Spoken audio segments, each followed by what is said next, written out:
Sports talk conversations with a good laugh mixed in. This is the Sports Talk with Thetford and Ashby podcast from Double T 97.3, presented by Cantex Roofing and Construction. I'm Mike Hebert, owner of Cantex Roofing and Construction. Every day is game day, and we'll get it right when it comes to your roofing, construction, windows, and mirrors. Call Cantex Roofing and Construction today. Together, we are one serving you. All right, the Mission Service Companies. Now, this is my son's business, and it's Tanner Thetford, but they do, of course, landscaping and yards, and he's bought a pool company now. I don't know why, but he did.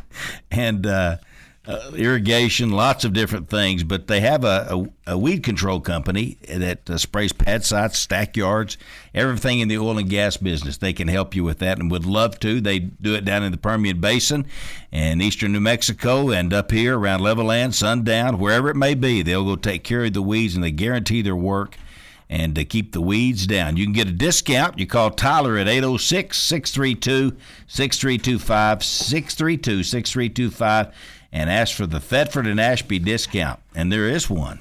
So they will take care of you at Mission Service Company. We're proud to have with us now West Texas State Bank. And this is Jimmy Carmichael, who came back to Lubbock, former Texas Tech quarterback. He's one of the officers there, Chris Comer. And you old enough to remember Jimmy Carmichael? He'd have been right when you were a wee little thing. You might not even been born. 72. I was born in 77. Jimmy, we got somebody here that doesn't remember you at all. At all. He and Joe Barnes battled for the quarterback job at Texas Tech. And in relation to Brett Carmichael? No. Oh, he pitched in Monterey, didn't he? Yeah, that was the Carmichael. He always had the nastiest caps. Brett Carmichael. They were rough. No, Coach Morton had the nastiest cap. Morton did. But anyway, West Texas State Bank right there at 7202 Slide Road. Go in the south side of the deal. Just a local bank. Chris Comer's the president. John Christ is the owner. And anyway, just down home country. You'll hear the spots on our show. You can tell these are just good old West Texas folks that want to help you with your banking. You probably have needed banking from time to time. I've needed banking, yes. There's no doubt. No doubt. We're proud to have them with us now. All right, you just think about all of that. I can't even. Are you still doing Truno? Yeah, that's my. I'm going on 20 years this year. I know at Truno. So. I saw the office. It's on 82nd. Yeah, we just moved. I in the process of moving. We bought the old Armtech building over there on 82nd and Upland. So just continued. I've now this is about the fourth time that we'll have moved to a building that I say we'll never outgrow. So and you keep outgrowing them. We do. Yeah. Fortunately, it's kind of what you've done with Truno is similar to what Dusty Womble did with Tyler Technologies. I'm amazed with what he did. I mean, it blows me away with how he grew that company. You've done that with Truno. Yeah, we've been fortunate. We service about 12,000 grocery stores all over the country. Have about 500 employees. Oh my gosh! Do work for all the local, all the local stores, and a lot of national retailers from Sprouts all over the country, Whole Foods all over the country. We do a lot of work for Target all over the country. I mean, so it's grown. It's grown into a big deal. I think I was employee number 30 when I got there with the Fullers, and just been real fortunate. And just like anything, it has ups and downs. But doing anything for 20 years, you got to be doing something right. So we try to take care of people and have great people working for us. Stephen Waters has been a big deal. Chad Smith just got. Well, you get that big, you got to have. Yeah, we've got people to. Yeah, we just hired Chris St. Clair. I don't know if you guys know Chris. That used to be over at United and then Albertsons. So he's actually come over to as our new CEO, and really, y'all do all the checkout stuff. Yeah, we do all the sell and service grocery report and sales systems. Yeah, we do dirty work. We clean out under check stands. We also develop sophisticated programs. We have about 40 programmers that we employ, and then a lot of technical support underneath all that. And I think we've got some really good things coming down the pipe too. So we continue to try to grow that business, invest in it, and really, really proud of that. All right. How much of your life do you spend Trunoing and red feathering? Oh man, it's different every day. And fathering and husbanding. Yeah, probably not enough fathering and husbanding as I should, but I think some of that is Mama does a great job at home, and really grateful for that. But, it's different every day. I mean, something requires, we also have 14 car washes that we operate in San Antonio and Wichita Falls. So, we're no lack of work. You were part of Racer. Yes, sir. When it was here. Yeah. And they sold a Take 5 or whatever. Yeah, we did. That was a big letdown when y'all did that. 'Cause y'all did great. And it's hard to beat local. Whenever you're trying to do a product, you got to look people in the eye washing a car. It's different than whenever you're just looking at a spreadsheet. So yeah. Well, and y'all got a bunch of them going to San Antonio. Yeah, we have 7 now in San Antonio, 1 in Big Spring, and I think 4 in Wichita Falls and 1 in Lawton, Oklahoma. My God. Yeah. So, all right, 1 in Lawton, Oklahoma. When y'all are sitting around the table going, okay, we could use 1 in Lawton, Oklahoma, but you got to oversee it and all that. And it's not like so we acquired on the way to anything. We acquired that as a group with the Wichita Falls, and Wichita Falls and Lawton it's about 40 minutes apart. Okay. They kind of there's a lot of sister city kind of. It's making more sense to me now. now. So okay. No, you just got to have good people. You've got to, There's no doubt. There's no doubt that you trust. That's right. And it's crazy. There's a lot going on, Brad. It's a lot going on. I can't believe you have time to go to your reunion. Well, yeah. Some guys don't like to go to reunions. Yeah. And you may be one of those guys. I'm one of those guys, but I went and said hello, and then we'll see about tonight. I'm fine either way. What are y'all doing tonight? I think we're down at the Cotton Court. Oh, that's a good. I kind of like reunions. Yeah. I went to the 1970 class reunion. Which He didn't go to his own reunions. I do. I go to my own every time. I never miss them. But I went to the 1970, which was the year before me, and Mikey Class said come over, so I went over there. I just, you get to see people you hadn't seen, and of course, this is their 55th reunion. Yeah. And but at Cotton Court is where they had it, and that's the first time I'd ever been in there. It's a great deal. It's an independently owned hotel, which is a pretty rare thing to be a successful independently owned hotel. And I think they're out of Amarillo, if I'm not mistaken. But it's nice. Yeah. It was really good. Yeah, it's a great spot. So where's y'all's deal tonight? At the Cotton Court. I mean, where's your deal last night? I'm sorry. At Red Feather. Oh yeah, you said that. Yeah. That's kind of fun. What everybody got it was to cool. see it. Yeah, it was cool. Yeah. Yeah. Really neat. Well, it's anyway. Coach Dudley coached him, and then he went on to Texas Tech. And you and Monty Ward were out there together, right? We were. Y'all were the 1-2 punch. Well, I was kind of like the 4th or 5th punch. He was I think he was the 3rd or 4th punch. Yeah. No, we had a great. Y'all were sort of loaded. We were loaded. I mean, we had Shane Wright, All-American. Oh, yeah, we Shane had Wright. Jason Gooding, All-American. Yeah. We had Monty Ward. We had Matt Miller. We had Jimmy Frush. We had Jeff Peck. Oh, we had. My gosh. I mean, I think Tim would take Brandon Roberson. any of those guys. Yeah. Or all of those guys right now. What's up with our pitching now? I don't know.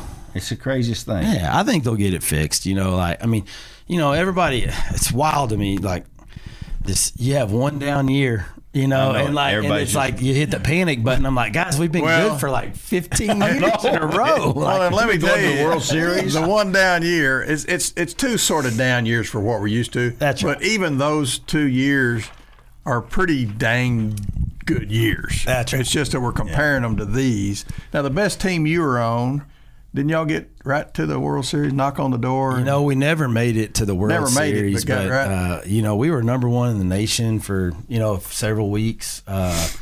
Won 2 Big 12 championships. So we had a lot of success, but, man, it's just, one break here or there, one error, one pitch, it's baseball's that way. You know how it is. That's why you play 180 games in the pros to figure out who. And I really think had Larry or you guys got to play under the current format, I agree.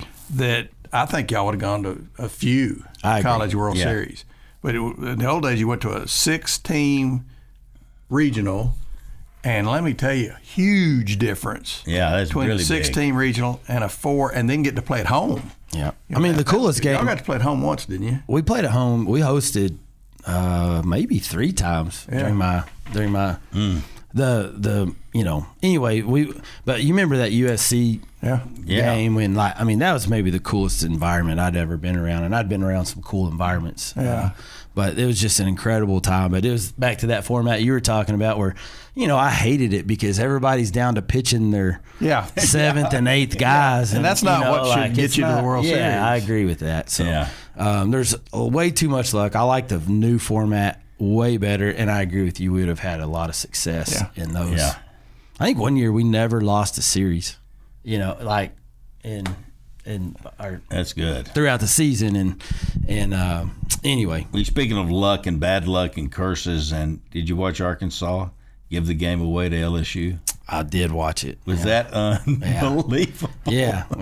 I'm just like, what else can go wrong? wrong? Great back and forth though. I know it was a good game. That home run that guy hit to tie it up, I was for LSU. I was thinking that was pretty cool. You were for LSU, or he hit it for LSU? I thought you said you were for, but he stood there and sort of admired it. Yeah. Hell, it hit on the third row. It's not like it was completely out of the ballpark. It hit on like the third row, and I thought, that would have been so great if it had hit the top of the wall and he gets a single out of it. But anyway, I'm not for LSU. I was for Arkansas. Yeah. In fact, Arkansas's head coach was coaching at Arkansas when I was coaching. Yeah. And most of those people are dead by now, but he's still coaching. Let me make clear: I'm not for any SEC team. Well, no, right. There you go. Like when I say Coastal Carolina, when you say I was for him, I just said it was cool. Like I thought it was a cool moment for that guy. Like I'm not for any SEC team ever. But that inning was like, and the inning from hell. I tell David this all the time. It either starts with a walk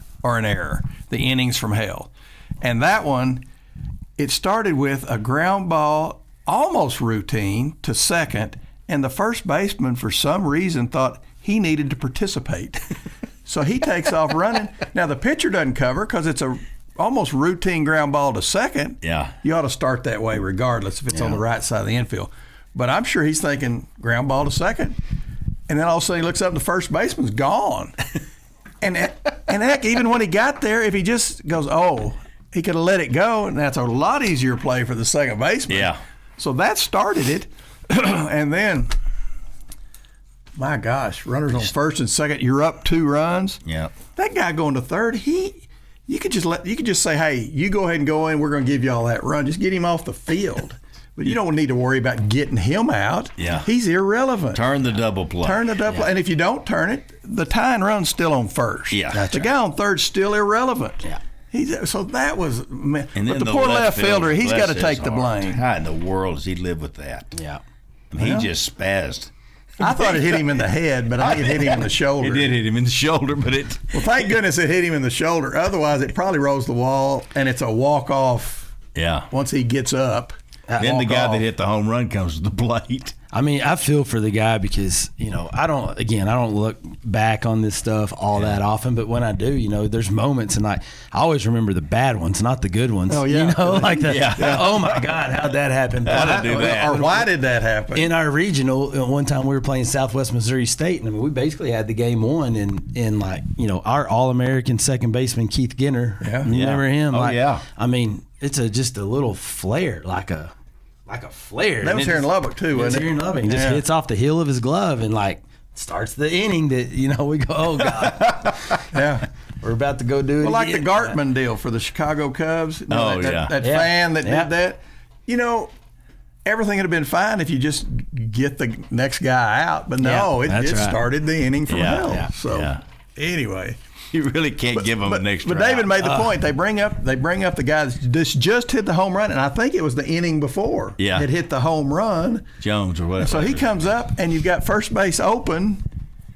I think they were trying to pitch around him a little bit, but they didn't there at the end because that pitch he hit out was not pitching around. He hit it over the second baseman's head, and the second baseman gave a great effort. He almost hit it through the second baseman's He hit head. it hard. Yeah. But anyway, but there's some kind of curse, and I didn't know about the curse of the College World Series for the Razorbacks.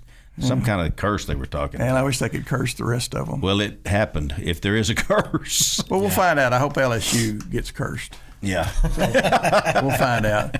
Because Coastal Carolina, for those, they're not Cinderella. They are probably one of the two best teams in the country. Yeah. And they have won a national championship. Was it the first year Tech went? 2000. One of the years Tech went.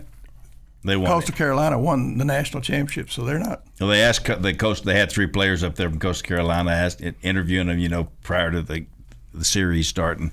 They said, "Well, what do you think about LSU?" And they sat there for a while, and they sat there and then they said, "Well, we really don't think much about them.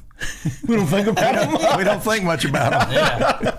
So we're more worried about us. Yeah, I agree. I've never understood the whole be scared of the jersey type of thing. Yeah, I know it. It's just, we dealt with that at Coronado back to high school in Monterey, and I never understood. I've played. It's the same guys I've played, Little League for years. I never understood it. But I did want to bring that up since you're here, and we talked about Monty earlier, and you talked about environments you'd played in. That was one of the neatest environments in Lubbock high school baseball history. Great. Was it at Lowry Field and Tech, or was it Lowry Field and Coronado? Yeah. The first game at Lowry, second game at Tech, and the third one at Lowry. And we had more people in the stands at Lowry, if you can imagine, than Tech, because Tech hadn't expanded the stadium. Yeah, that's right. So, there was literally What year are we talking about? Oh, man, that was 95, I guess, or 90. Okay. Or 94. I can't remember if that was my junior or senior year. But the thing about it is, out at what's Magle Field now, out at Lowry, there was people. They used to have ivy on the fence out there, and you couldn't see through the fence. But for some reason, they got rid of the ivy, and maybe it died. I don't know.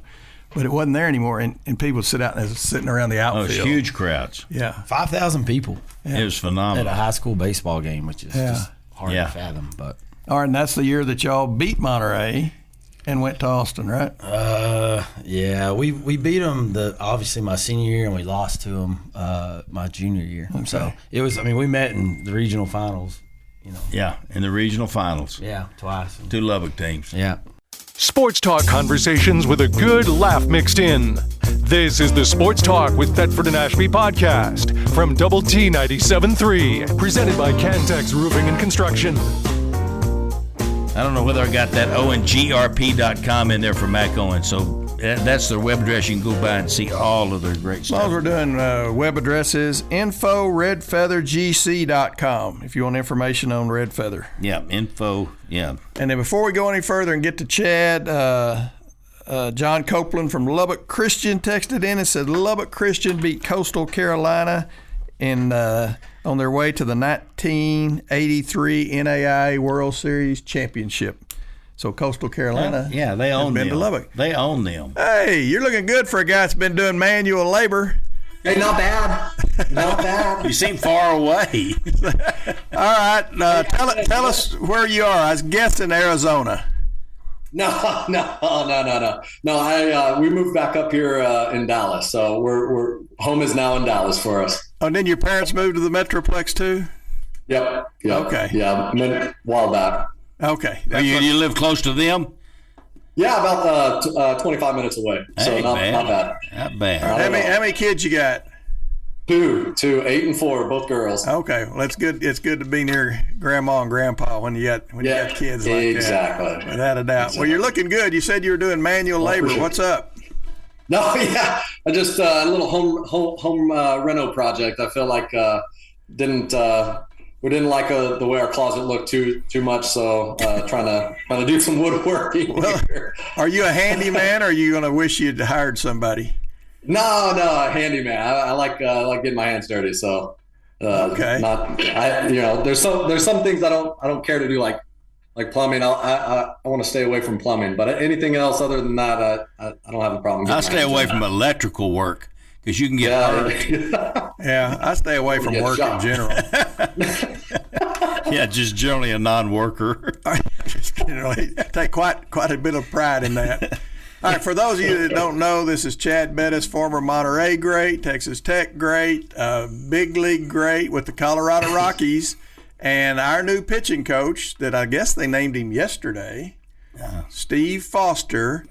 And Chad, apparently y'all's paths have crossed. How long did you spend time with our new pitching coach? It's been. I feel like almost my whole career when I got called up so essentially, probably about seven seasons. Oh, good grief! And so, I think when he first got the job with the Rockies, he actually spent some time with myself and my wife, got to know us a little bit, and start to develop the relationship. And I think one of the things that really stood out to me specifically with him was he's pretty. He'll tell it like it is. He doesn't care to sugarcoat it too much. And so, at the point in time, I was struggling with some of my location and accuracy, and he was like, basically to the point of it's like, that's not going to cut it.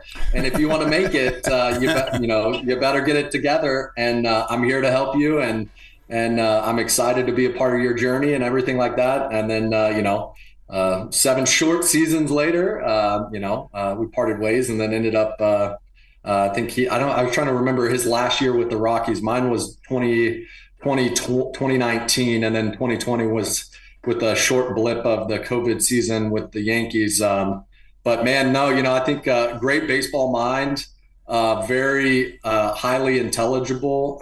He loves motivating and shaping kids, and I think he's going to do a great job at Tech.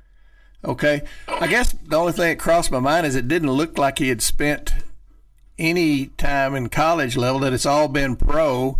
But I think nowadays, with the way the world's changing, that might be an advantage instead of a disadvantage. I think it'll bring a unique perspective for sure, right? I think what also should help, what I would envision at least helping our baseball program out there in general is just the fact of the matter that he understands and is connected to, right? And so when you have an individual who understand what it takes to be, at the highest level, has helped and coached guys at the highest level. I mean, that's quite the recruiting tool. Yeah. If you need an extra notch in your belt, I think that specifically should have some weight by itself. So I think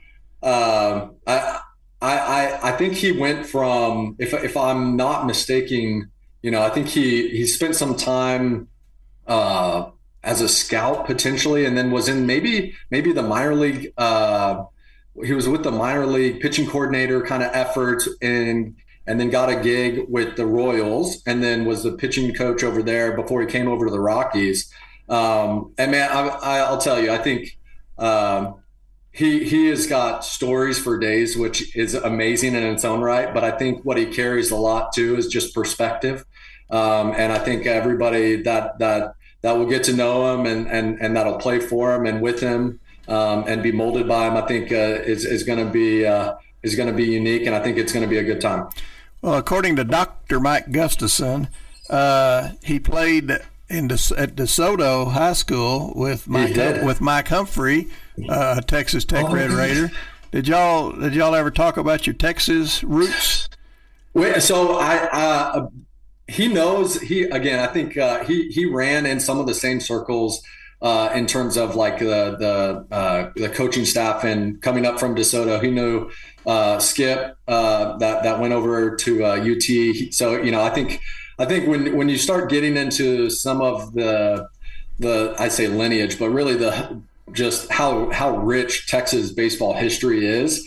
You start refining some of your circles, and it's everybody is, one step away or 2 steps away from knowing someone else in that realm. So, I think he has quite the knowledge around some other ways of not just, I think, from a philosophy standpoint of pitching in general, but like the historical context that he can bring and offer to, I think is pretty cool too. So yeah, we talked a little bit about the Texas roots and being from DeSoto and stuff. And I think he had an unfortunate circumstance that ended his career a little bit short, but I do believe, everything, and he'll tell you too, everything happens for a reason. So I think the fact that he can help players the way he has, I think, a big fulfillment out of that. So I think the rumor is that he's going to be the pitching coach there. But I think personally, I'm very excited for him and for our program. I think it's going to be a good adventure. Chad, you've been pitching all your life, and you've had lots of coaches. You've had lots of help. And if you had to say what a pitching coach can bring to the table, it really makes a difference for our team at Texas Tech. I mean, what will Coach Foster bring? I mean, what do you hope he brings to the table? Well, I mean, let's get back to winning, right? So let's say that. Oh, yeah, winning. There you go. I think I think what he'll bring to the table really is going to be executing what you can control, right? And so I think getting into the finite aptitude and understanding similar to it's what I feel like really helped me at the big league level with the Rockies is all the trials and tribulations that pitching in Lubbock and the bandbox that our ballpark was. Well, that's what I was just about to say. Colorado is like the tech field with the wind blowing out. Yeah, I mean, absolutely. You better pitch so about the same. 100% it is. And so I think he's going to be able to bring just the unique perspective of understanding what you can control, right? And being very finite in that ability and executing it. And that's all pitching really is. That's what it all comes down to, right? I mean, I think you can go down the list and there's cliches everywhere, but if push comes to shove and you don't execute your pitch, I mean, you're going to either get torched for it or you might get lucky, but most of the time you have to be able to control that. And then, I think, so if I think of what he's going to bring to the table for Tech specifically, I think he's going to help refine and shape the foundational philosophy of executing what you can. I think he's going to encourage and motivate young men to be not just great baseball players, but great men too. So, I think there's a lot of good things that align with what Tadlock has done just across the short time that he's been there at Tech, and being able to bolster the pitching staff. I think adds a unique perspective, and it's going to be it'll be a good one. So you find him as not only a really good coach and motivator, but you find him to be a good human. Yeah, I think that for sure, right? I think if I think of Steve Foster, I think first and foremost a believer, tried and true, and then a great human being, a motivator, someone who wants really to see everybody be as successful as they possibly can be, and wants to put the work in, and so I think. You put all those things together, and I think that's when I think of Steve Foster, that's who I think of. Okay, all right. Good. Now, how about you? What's going on in your life? Well, outside of just the normal business stuff, my daughter is 8 years old, so my oldest is 8, and is. I think the nice way to say it is really passionate about volleyball. Oh. And so we're trying to go down that avenue and see where that takes her. I think it's really amazing to see some of the ability of like what things are clicking and stuff like that. But I think we tried everything with her, and she's really, really found a passion for volleyball, which is cool to see. Just from my standpoint, it's kind of like how I felt with baseball. It's like I couldn't put it down. There was it felt like maybe there was something in the water back in the day too with some of the kids from Lubbock. It's like there was a draft class there and some guys that we played with and against when I was coming up. It was like all we could do. I mean, sure, they played some baseball or some football or basketball, but I think when I think of some of the guys that I grew up with, it was just like addicted to baseball and being the best you possibly could be as a player. It feels like that's what she's a little bit passionate about in volleyball.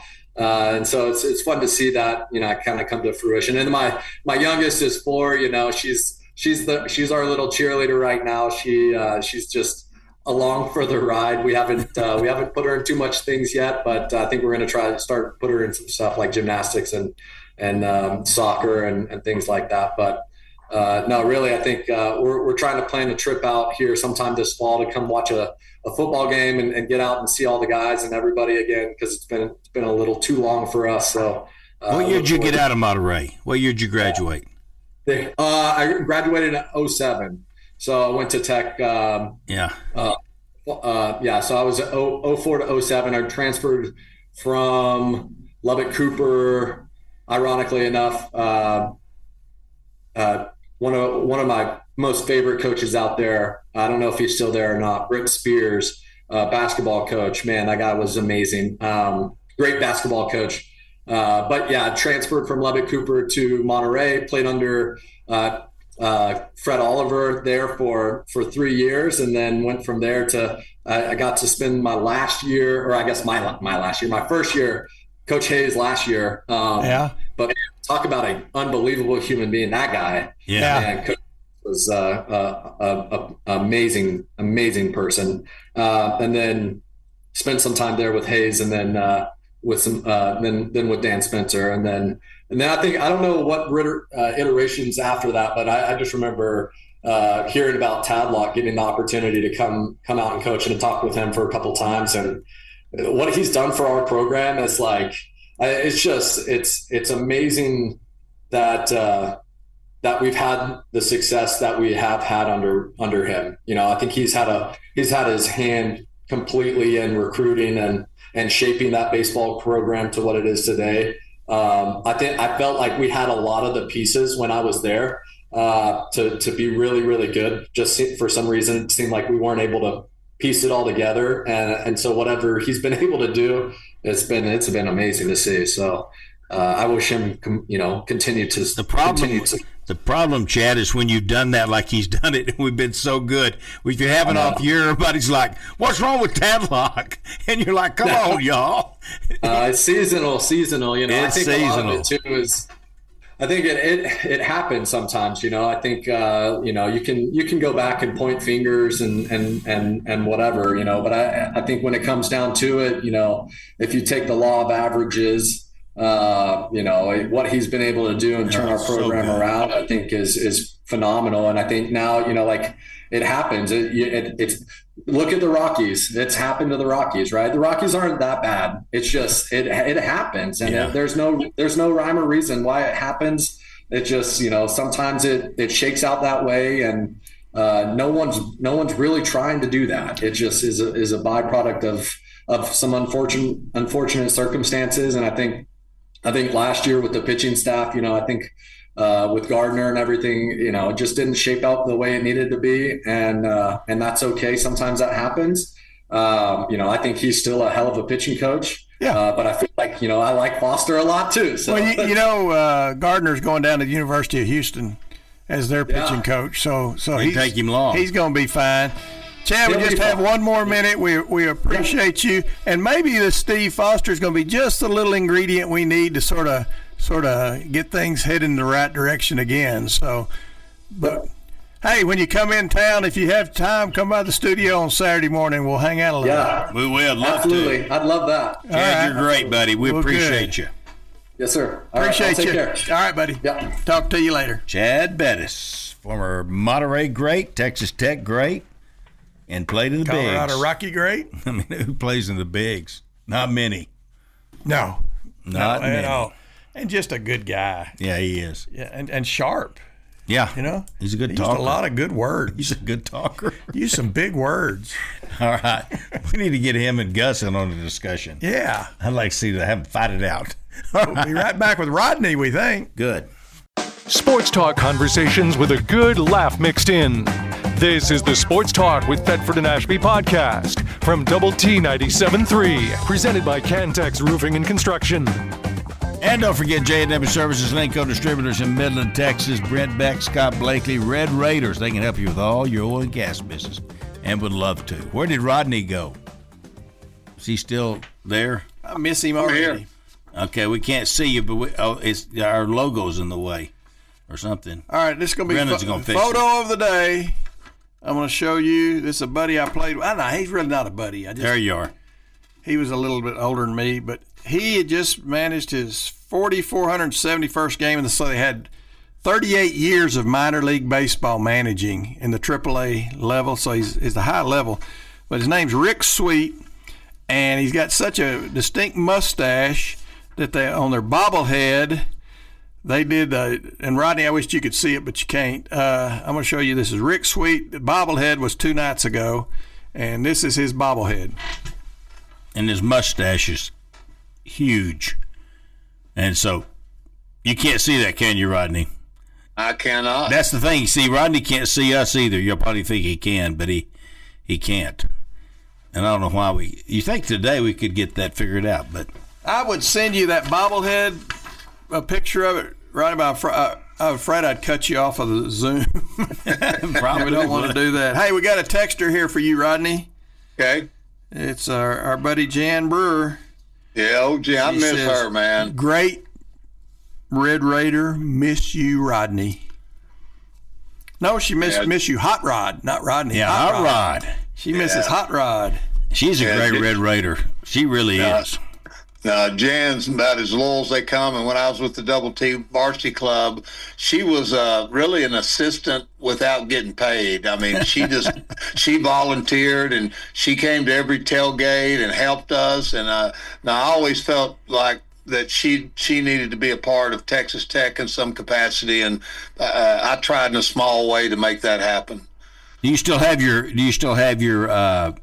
those scrapbooks you put together? I was over over her house one time, and she was putting them together. I was amazed at what she did.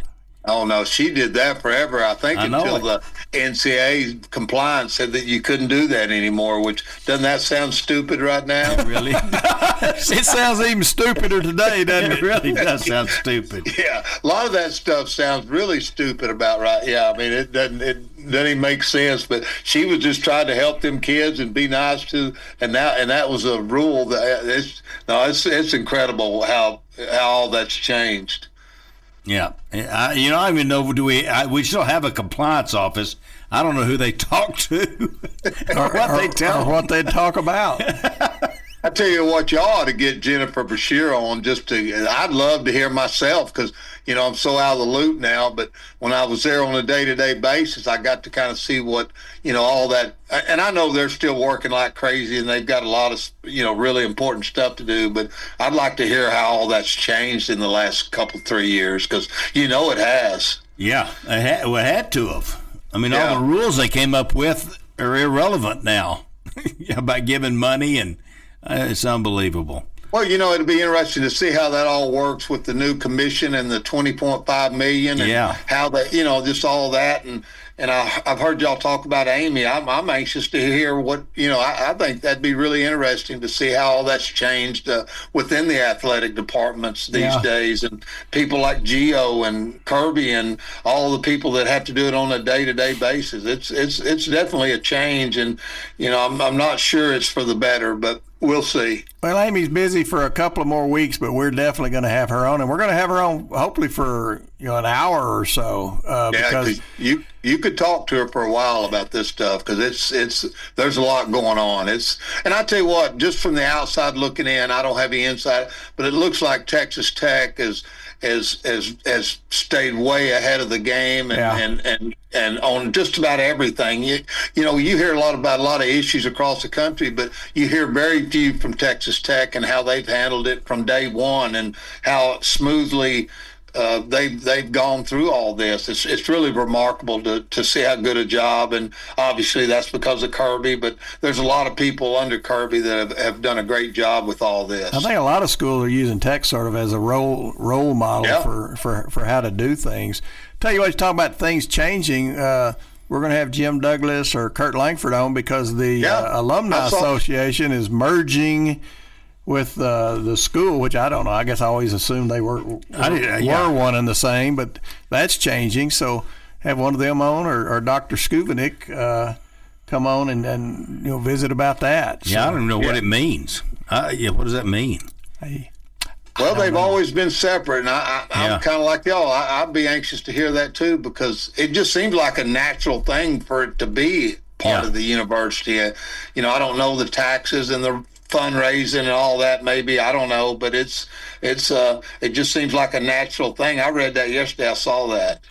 Well, next week is Red Raider weekend at Ruidoso, so that's turned into a big deal for Texas Tech. I've gone to that, and that's really a cool event. And that's. I think Jim Douglas I think he's kind of the ramrod of that deal. I don't know whose vision it was, but that's really turned into a successful deal. Jim is really. You talk about another great Red Raider. He's been there forever. Yeah. I know it. He's almost. He was in the first class. Dr. Dean. Yeah. He's been there forever. I think he's getting close to 50 years, isn't he? Gotta be. He's got to be 50 years. I bet you. I can't ever remember him not being there. Yeah. Him and Bill Dean. I know it. We see Bill. We get to see Bill every now and then, which is good. Yeah. Well, without a doubt.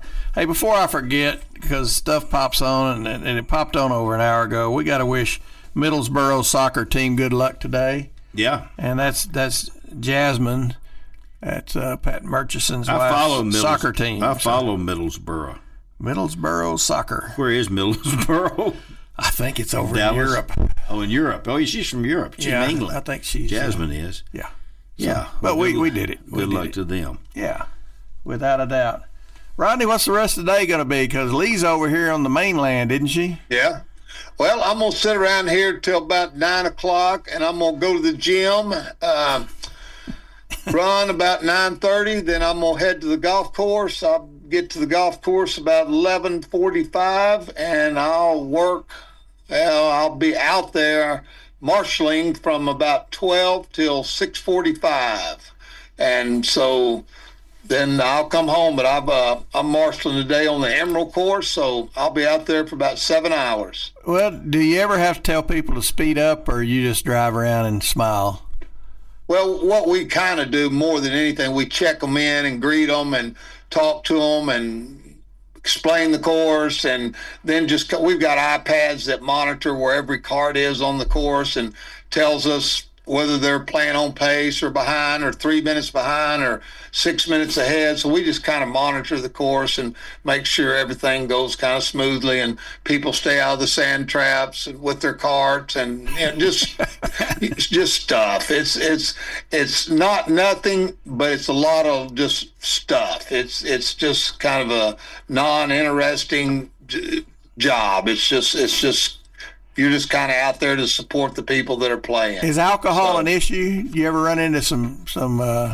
No, the issue is the people bringing alcohol on the course that they don't buy on the premises. That's kind of a no out there because liability, I guess, and all that stuff. But no, it's there's when the Rams were here the other day, they took up the whole goal course, and these big linemen, I'm just telling you, they had a really, really good time. So,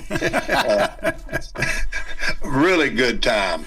Hey, I didn't. It was this. I think this was just recently. The Mountain Region Women's Assistant Track Coach of the Year, and I hear so much good stuff about him from Coach Kidley.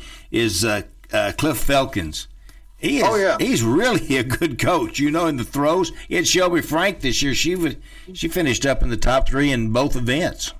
Well, no, you go look at the history of that track program, and it's all under Coach Kidley. I get it. But I know it. Coach Felkins has had somebody, it seems like, go in the Hall of Fame for the last 10 years. It's just phenomenal, the job. And he's kind of a silent assassin. I mean, nobody ever hears, he's a very soft-spoken, you don't ever hear about him, but he's done such a great job there, and he's unbelievable now. He really is. Coach Kidley knows it. He mentions him all the time. He really does. And him and the guy, I forgot his name, but he's got a guy that was a volunteer for him for a long time that coached the jumps. is a phenomenal. Coach Kitley's always had a great staff, and nobody's successful in these athletic departments unless they got good people under them. I don't care who they are, and Coach Kitley's always surrounded himself with great people. He does. Are you keeping up with everything else, Red Raiders? What do you think about this football and this draft portal and what we did? I am blown away. They say you can't even believe what we looked like on the field. No, I'd love to see there and be at practice and see that development. And no, it's amazing what they've done. And they're so far ahead of, Cody and Womble. And, you can't name them all, the people that have, helped these guys and sellers. And, y'all talk about it all the time. But it's unbelievable what they've done and the national impact that they've made. And, people at the golf course know I'm a tech guy, but they all talk about it and what's going on out there. And the Texas Tech is leading the way in so many of these different areas and how they're doing it. And it's incredible what they've done out there. It's unbelievable. You know what bothered me when we went to Hawaii a couple of times was in the sports world is that it's so, you're like 12 o'clock today games. It's going to be what time out there? 7? Oh yeah, that's probably still the very hardest thing for me that I'm not totally adjusted to, because the games are at the night games are at 2 and 3 in the afternoon here, and most of the time you're doing something at 2 or 3 in the afternoon. Yeah. You're not sitting around at home at 2 or 3, and to watch college football, you've got to get up at 6, and especially if Tech plays at 11, that's 6 a.m. over here, and that's been one of the major adjustments. And this is not a real college athletics state. It's there's no good colleges here from an athletic standpoint. So everything over here is NFL or NBA or pro sports. It's very, very little interest in college athletics over here. So you will not be able to. Does College World Series start tonight?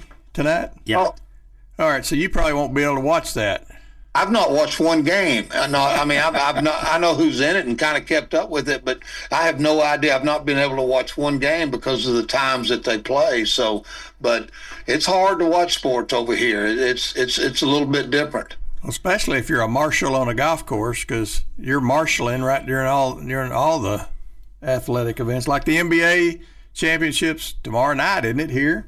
Yeah, I won't be able to watch any of it. Now, you're overstating this marshaling stuff. You marshal for about 1 hour, and you do nothing for about 6 hours. So, and you get paid. Yeah. Well, the pays, they only pay about $20 an hour or whatever it is, and but you play all the free golf you want, and plus your family plays free. And when you have a friend over, like I say, if you and Gary came over here and played, one of you would play with me free and the other one would pay $40 cart fee. So it's a lot of the people that work out the golf course do it for the golf. There you go. Yeah. There you go. So that $20 an hour won't go very far in Hawaii. 6 hours, 6 minutes, and 13 seconds till the first pitch in the College World Series. Rodney, appreciate you, buddy. It's great talking to you. We'll see you later. I miss you guys. Thank you. Uh-huh. Bye.